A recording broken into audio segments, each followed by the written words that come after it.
இந்த மாதிரி சுண்டக்காய் பருப்பு கூட்டு செஞ்சு சாப்பிட்டா அமிர்தமாக இருக்கும். ஒவ்வொரு வாயும் சாப்பிட்றதுக்கு அவ்வளோ அமிர்தம் மாதிரி இருக்கும். இந்த சுண்டைக்காயை ஒவ்வொரு நாளும் நம்ம சாப்பிடும்போது நம்மளுக்கு ஏற்படுற மலச்சிக்கல்லாம் குறைஞ்சிடும். அந்த மாதிரி சுண்டைக்காய் பருப்பு கூட்டை எப்படி சேர்த்துன்னு பார்த்துடலாமா? அதுக்கு சுண்டைக்காய் ஒரு பவுலு, துவரம்பருப்பு, தக்காளி, சின்ன வெங்காயம், பூண்டு, பச்சை மிளகாய் எடுத்துருக்கேன். இதையெல்லாம் வச்சு தான் நம்ம சுண்டைக்காய் பருப்பு கூட்டு செய்ய போகிறோம்.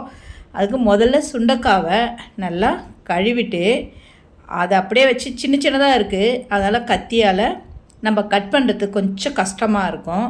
அதனால் நம்ம அது ஒரு கட்டர் மேலே வச்சு இப்படி ஒன்று ஒன்றா எடுத்து ப்ரெஸ் பண்ணி கொஞ்சம் நசுக்கி விடணும். நசுக்கி விட்டு எடுத்து வச்சுக்கணும். இந்த மாதிரி இருக்கணும்.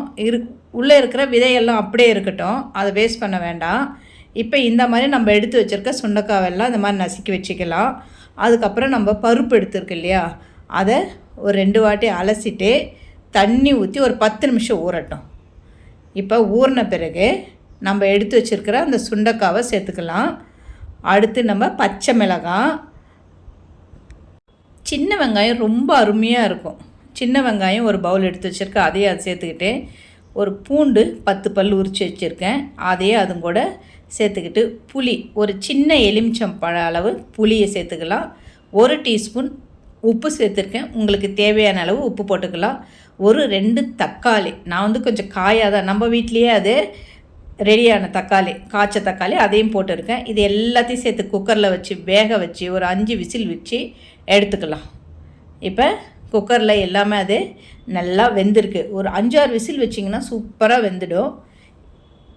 இதை எடுத்து நீங்கள் முடிஞ்சால் கரண்டியாலே ஸ்மாஷ் பண்ணிக்கலாம். கொஞ்சம் நல்லா கரண்டியை விட்டு நல்லா கலந்தோம்னா ஸ்மாஷ் ஆகிடும். சப்போஸ் உங்களுக்கு இந்த மாதிரி ஸ்மாஷ் பண்ண முடியலாம், மிக்ஸி ஜாரில் போட்டு ஃபல்ஸ் மூடில் கூட எடுத்து வச்சுக்கலாம். சுண்டைக்காய் சாப்பிட்டா நம்ம உடம்புக்கு ரொம்ப ரொம்ப நல்லது. சுண்டைக்காவில் தொக்கு செய்யலாம், சுண்டைக்காவில் காரக்குழம்பு செஞ்சலாம், இப்படி பல விதமாக சுண்டைக்காவை நம்ம யூஸ் பண்ணிக்கலாம். இப்போ நான் மிக்ஸி ஜாரில் தான் ஃபல்ஸ் மூடில் போட்டு இது மாதிரி எடுத்து வச்சுக்கிட்டேன். இதுக்கு ஒரு தாளிப்பு சேர்த்துடலாம். தாளித்தா இன்னும் வாசனையாக அருமையாக டேஸ்ட்டாக இருக்கும். இப்போ இதுக்கு ஒரு தாளிப்பு, எண்ணெய், கடுகு, உளுத்தம்பருப்பு, சீரகம், ஒரு காஞ்ச மிளகாய், கருவேப்பிலை போட்டு தாளித்து இதில் நம்ம சேர்த்துக்கலாம். அவ்வளோதாங்க, சுண்டைக்காய் பருப்பு கூட்டு ரெடி ஆயிடுச்சு. இதை சுட சுட சாதத்தோடு போட்டு பிசைஞ்சு சாப்பிட்டிங்கன்னா ஆடாடா அவ்வளோ அருமையாக இருக்கும். இதை நம்ம சொல்கிறத விட அதை நீங்கள் செஞ்சு சாப்பிட்டு பாருங்கள், அற்புதமாக இருக்குங்க. சுண்டைக்காவே வேணான்னு சொல்கிறவங்க கூட நீங்கள் இந்த மாதிரி செஞ்சு கொடுத்தீங்கன்னா அவ்வளோ நல்லா இருக்குன்னு சாப்பிடுவாங்க. சின்னவங்க முதல் பெரியவங்களுக்கு வரைக்கும் எல்லாருக்குமே இந்த சுண்டைக்காய் பலவித நோய்களை விரட்டக்கூடிய சக்தி இருக்குங்க இந்த சுண்டைக்காய்க்கு. எல்லாருக்குமே செஞ்சு கொடுங்க, நீங்களும் செஞ்சு சாப்பிட்டு ஆரோக்கியமாக இருங்க. முதல்ல நம்மளுக்கு தான், நம்ம இந்த மாதிரி எவ்வளோ வீட்டு வேலை செய்கிறோம் நம்ம பெண்கள், நம்மளுக்காகவும் இதை செஞ்சு சாப்பிட்டா அவ்வளோ நல்லதுங்க. சுண்டைக்காவில் காரக்குழம்பு செஞ்சலாம், சுண்டைக்காய் வத்தல் வைக்கலாம், இந்த மாதிரி சுண்டைக்காயில் பருப்பு கூட்டு செய்யலாம். இந்த மாதிரி பல விதமாக சுண்டைக்காவை நம்ம சமைச்சு சாப்பிட்லாம்.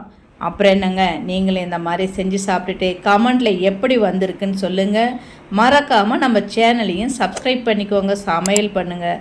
ரொம்ப ரொம்ப சந்தோஷமாக இருங்க.